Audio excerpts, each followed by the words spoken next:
After 44 years to the week since closing their doors, an American icon rises from the dead. That's right, the Scout is back, fusing legendary off-road capability with the power of fully electric innovation. This is no ghost from the past, this is rugged exploration revived and recharged. This is the start of a new adventure. Want to learn more about it? Stay tuned.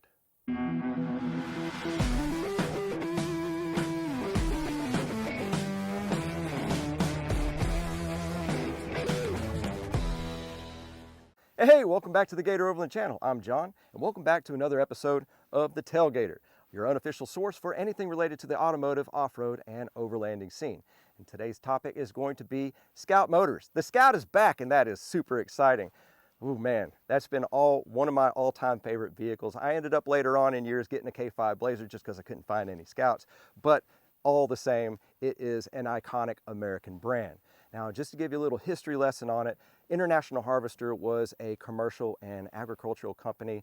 They ended up developing what ended up being called the Scout, which was the answer to having a more civilized version of what the CJ or the Willys Jeep of the World War II era was doing. Basically giving a little bit more creature comforts, allowing you to go and do things in the field, but with a little bit more comfort, maybe even having a heater or air condition. You had tops, you had different configurations for being a truck. It was a super cool apparatus application to basically anybody who was in the field, farmers or any kind of workplace.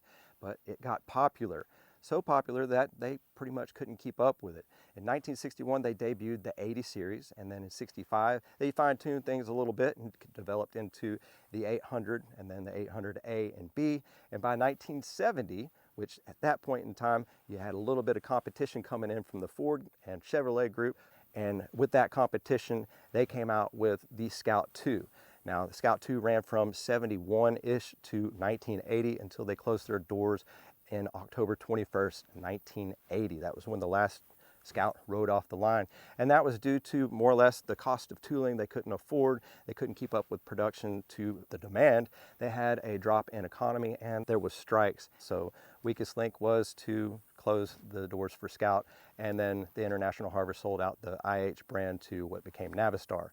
Fast forward 42 years and a big automotive brand out of Germany merges with the Navistar brand and consumes the intellectual property of International Harvester as well as Scout, and decides to come out with a rugged off-road vehicle that is 100% electric. Now, in the market that we're in right now, it is kind of the trend to go towards 100% electrification, but a lot of people have kind of a range anxiety that comes with it. But some of the stuff that's coming out of this vehicle is going to be awesome. So just to give you a little bit of information, more or less, VW has come out with the Scout brand. They want to make a vehicle for the United States, at least to start out with. So how do you do that and you get people on board with electrification? Well, you give an American brand, an iconic brand, the ability built in American by Americans, and you give it at a price that people can afford, or at least initially try to afford.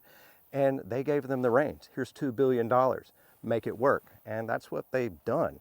Now, the unveiling yesterday was 10/24/24. As you can see, as these roll out onto the line, we have on the left side the Terra, the truck, and the Traveler, the SUV. And at first take, obviously they are awesome. They're big, they're bold, they're muscular, but they kind of look like Rivians. But after looking a little bit closer, second glance, and as you can see, I put a little thing over here off to the side that you can actually see that there's the original Scout. We have a lot of the similarities there. Short nose front end for a great approach angle, as well as keeping everything balanced on the SUV, putting the weight rearward and having the nice rear departure angle, and incorporating a rear tire carrier, which I think is awesome. But cruising on over to the truck, I actually do think the truck, when looking at it, it does hold a lot of the same features as the Rivian R1T, but as you can see, it is a cab and a bed. It does not have the incorporation of a little storage facility that's right there on the Rivian, and Rivian is a skateboard truck system as opposed to actually being a body on frame.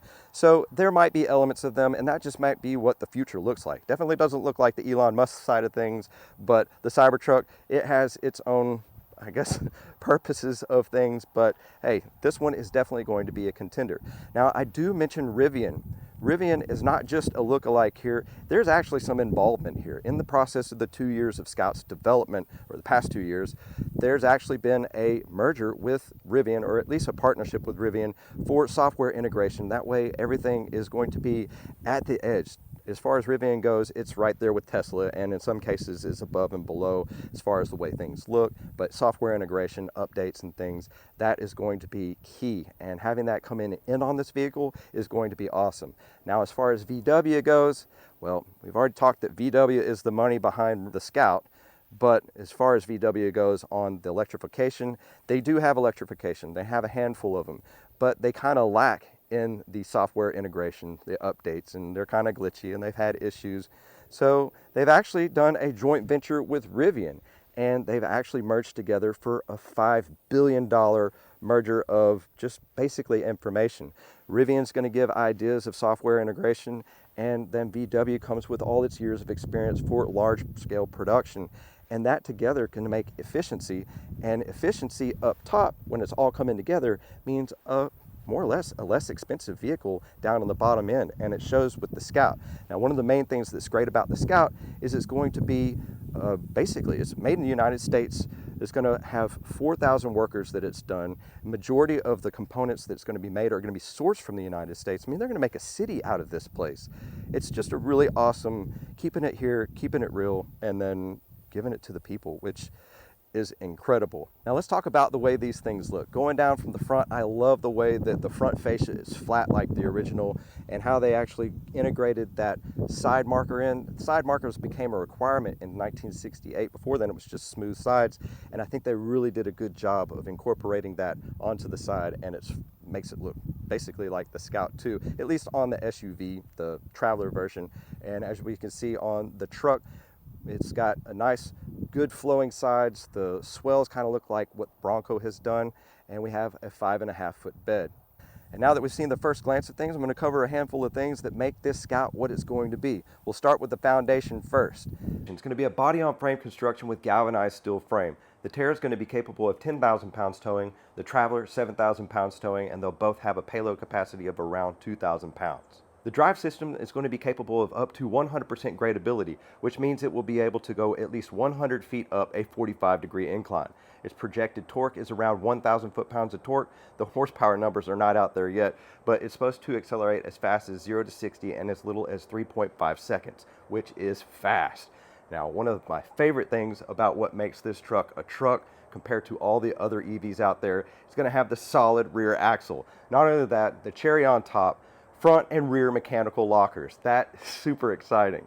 Now, capability is going to have near 3 feet of wading depth, over 12 inches of ground clearance. It's going to have a front sway bar disconnect, 35-inch tires from the factory, and all that in the comfort of air springs with active dampening, much like the Rivian has, so you'll be able to select your height and change your performance of the handling, whether you're on or off-road.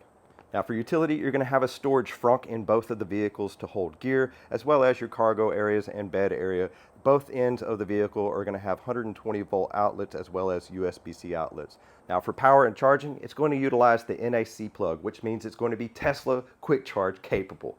Not only that, but it's going to allow for bi-direction charging, which allows you to take power from the grid or put power out to the grid or someone else's vehicle. It's going to utilize 800 volt architecture, which is the top of the line at this time, and its range is projected at 350 miles for all electric range, which actually isn't too bad.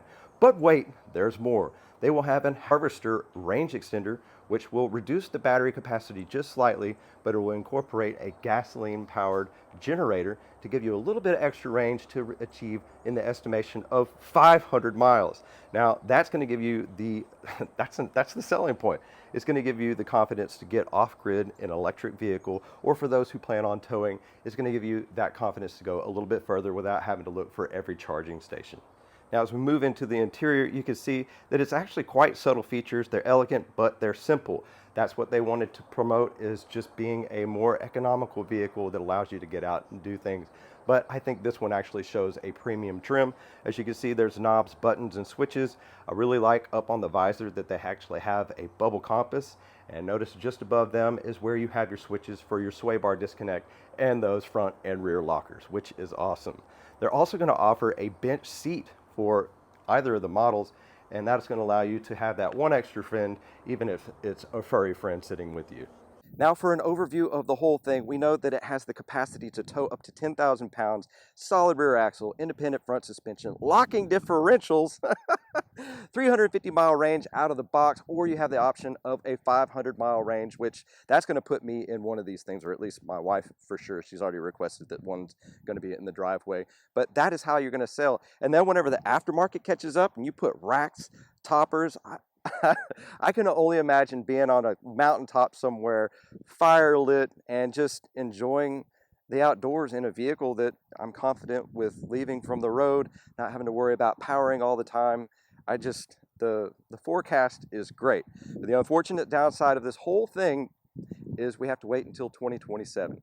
Currently, we have production line of about 60% facility built, and then 2026 beta prototyping and making sure everything works out, and the idea of production in 2027. More than likely, they'll have a little tweaks. We'll see where the market's at by that point in time, and I hope that there is still a need for an electrical market or electrified market, and Scout will be there giving us a vehicle that can go anywhere at hopefully a price that we can afford. And that about wraps things up. If you enjoyed today's video, found it informative on the history of Scout and where Scout Motors plans to go in the near future, well, go ahead and give us a big thumbs up. Let us know how we're doing. Share if you like, I'd appreciate that. For a heads up on any future installs or adventures, go ahead, hit that subscribe button, notification bell. You can follow us along our journey. Don't forget to check the description below for links to websites as well as contact information should you need to get a hold of me. Remember, we at Gator Overland encourage each and every one of you to take a daily moment to unplug and reconnect with the outdoors, even if it's just for a few minutes.